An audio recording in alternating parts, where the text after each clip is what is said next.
Hi everyone. Sorry for getting you this lecture or tutorial late. Um, we'll go over some really simple Illustrator, going over some tools that you probably already are familiar with from the first few projects, but show you what you can start to do for that top-down model, kind of photo diagram thing that Choma and we're looking for on Wednesday.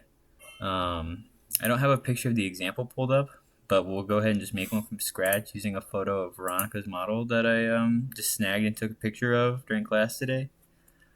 Definitely for Wednesday, better pictures than this, please. This light flare up in the back and the bottom is bad. We can see all the wrinkles in the sheet. Just not a good photo, but for the sake of this exercise, it'll be fine. So when you open up Illustrator, it should look something like this. You guys should all be familiar with this, at least to some degree. We'll open up our workspaces over here. I'm actually in Essentials Classic, so I'll come over to Essentials. And all right, sorry guys, I had to spend some time finding where this tab is. I lost it. But if you ever lose this tab, you can come into Windows and open up your properties and layers and stuff back up again. So if I hit that, it'll pull this whole workspace thing over. Your Illustrator is probably more like this, but if you ever happen to take this thing away and exit out for whatever reason and can't find it, it's in here in Windows. And then you just hit property, layer, whatever was in this group of windows. All right, so we'll get back on track. So you'll have your image here inserted in Illustrator, and this is where we'll do a lot of the heavy lifting. What I like to do always when I open up Illustrator is just give myself a few layers to work from. That way I can always have this really safe base layer and a few optional layers that I can use if I need them. So first, we'll just really simply go over the selection and the direct select tool. So the black arrow and the white arrow on the cursor. Right now I have the selection tool. If I hit A, that'll pull up the direct select. V is the selection, A, direct select. So selection, arrow, V, black cursor, direct select arrow, A, white cursor. And these kind of give us a really unique way of interacting with objects that we draw and Illustrator. Maybe not unique, but each of them have their own way of doing it. So when we draw a polygon in, which is over here, then our other tab over here, this is the rectangle tool. Well, I call it a polygon, but same difference. If I use the selection tool, it's just going to select it. I can stretch it, scale it, and move it around. I can even use these little guys on the corner to make the corners round. But that's about it. If I use the direct select tool, so I hit A, and I kind of do the little drag and select like on Rhino, I'll only be selecting this corner. As you can see, I'm only moving this corner now. And if I pull this, I'll only be rounding out this corner. So this can be a pretty powerful tool if you're interested in doing like just graphic design in general. You can get some really cool relationships between simple shapes starting to get a lot more have a lot more articulation to them just by like curving corners and moving paths. But anyway, for the sake of our exercise, most of you won't need it. These other things in here you can kind of play around with as you find them necessary, but we really won't need a lot of them for the exercise for Wednesday. So we'll skip ahead into what you guys will be needing. If any of you are interested in making your pictures black and white, that's something you'll do in Photoshop. But something that we can do here is play with the opacity of our objects. If we go to the Properties tab, you can see here on this slider, we can adjust the opacity, where 100 makes it all the way visible and 0 makes it all the way see-through. You can type in your values too, if you're interested in that. But that's a strategy that we'll begin to use when we apply certain shapes and impose certain logics that are representing how we're organizing the project. We'll do that on top of our graphics. So let's say like here in this case with Veronica's model that we had today, there's kind of this courtyard that's stored into form right here. And so what we can do is we can take our pen, which is this top one, or P, and this will let us precisely create a shape. So this is pretty much doing that rectangle tool, but just drawing it. It doesn't need to be this precise, but I'm just going to go ahead and do that. And so now we have a small white triangle in the middle of our shape showing where that courtyard is, and it doesn't look great. So maybe what we can do is we can take this triangle and, like, let's say we make it red. You know, you'll find a lot in architecture red is a really easy color to use for a diagram because it pops and it's strong, especially on like a white background or even a black background in this case, and you can already see it starting to pop. But maybe this isn't what we're really interested in. You know, maybe this doesn't look good or it's too much. So what we can do is come over to our opacity slider on the properties tab, maybe put it at 50% opacity, and even then that already starts to look a lot better. A lot more visible. It kind of just blends in with everything. So that's starting to be good. Let's say there were some big moves that you were making with arrows, or some directionality, I guess is better way to put it. You're interested in showing that directionality with a series of arrows, or maybe modules, and you're interested in showing them with a series of lines. So let's say that, like, I'm drawing a line, but if you look at my cursor, let's say that, like, this kind of pointedness, this sharpness to the object is something that Veronica was interested in exploring in the project. What we can start to do with these arrows, these lines, is turn them into arrows that display directionality. Just simply with an arrowhead. You know, I'm making it sound a lot more complex than it is. So you can see that this is in a new layer because I was drawing in a new layer. If you want to draw in a new layer, you can, like, come over to your layers tab, make sure it's selected and, like, highlighted blue. Anything I draw is going to be in this layer 4 now, as you can see.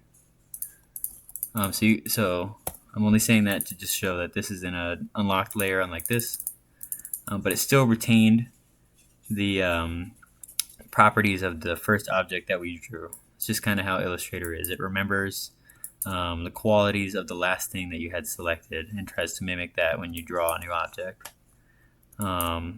So we have this red line, but it's not really like a true line. It's like a vector with fill without any, like, box. I'm not really describing this that well because there's some terminology that you guys aren't familiar with yet. But for now, all you have to worry about is that this thing needs to have the fill and the stroke switched. So if we come over to this left toolbar and we hit this little swap, you'll see that these swapped. And this line's a little bit thicker now. So what we can do is crank this number up, our stroke, our point, which is determining the thickness of this line, or the stroke. Maybe it's too much, so we can make it like a 3. And now we can come in. If you hit stroke, you get another sub menu that lets you adjust some of the qualities of this individual line. You can give this thing arrowheads. There's a series of arrowheads that you can see in here. I always like arrow number 5. I think it's pretty clean, pretty professional. All around 10 out of 10 arrow. It's the one I go to the most. That was the one joke you guys get out of me, this recording. And let's say we want to make it a dashed line. That way it's not too much over our drawing. It's starting to look good. It's starting to look like a diagram. This is very architecture. So we can slide that this way. Then we can draw another line.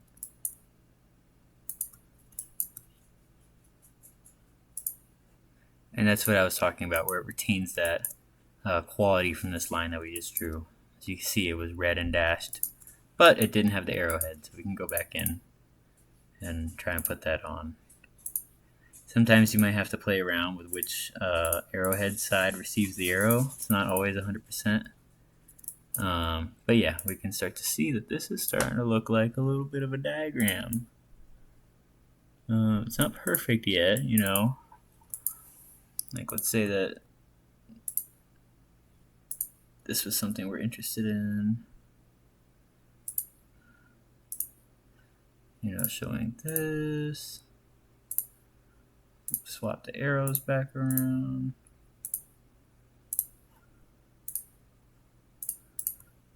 And now we're starting to get some ideas about how the building could be read. And maybe even these are a bit strong, so you could turn these down to like 75% opacity. They're not so much on there. This will be better with a nice photograph as well. So maybe if we lighten this photo up a little bit, like we bring it down to 80% opacity. And if you really want, you can put like another layer underneath to make it darker. I double clicked here to pull up this color picker from this option. Sometimes it's not good and it doesn't want to give you the color you said. Alright, so now a black box. I'm going to draw a black box underneath this. And now you're starting to see that this red is popping a little bit more. And the image got a little bit darker. All around it's starting to look a bit more diagrammatic. So this is kind of the idea that you guys are going to want to take into all of your individual projects. I would really urge you away from using the arrows unless you are strictly looking at ideas of circulation. And what I mean by circulation is how somebody's walking through a building. So here's a diagram kind of showing that. Like circulation is kind of generally how people are going to be moving through the building, whether it's through stairs, through hallways. It's usually always denoted with like a red line with an arrow. So that's why I'm saying be careful about that. But if you're not interested in maybe necessarily showing exactly how much people are walking through, but like I said, there's a very like strong axis or something that you're creating in your design. That's something that's appropriate to show with an arrow like this. The tones are really good for showing like spatial types. Like, let's say you had like a idea about privacy that you're incorporating into your design, and that's like a really key driver for what you're doing. Maybe you want to like make some circles. And maybe you could dash the circles. Here forgot to mention in the line settings, you can adjust how big you want the dashes to be, as well as the amount of space in between them to get some like custom lines.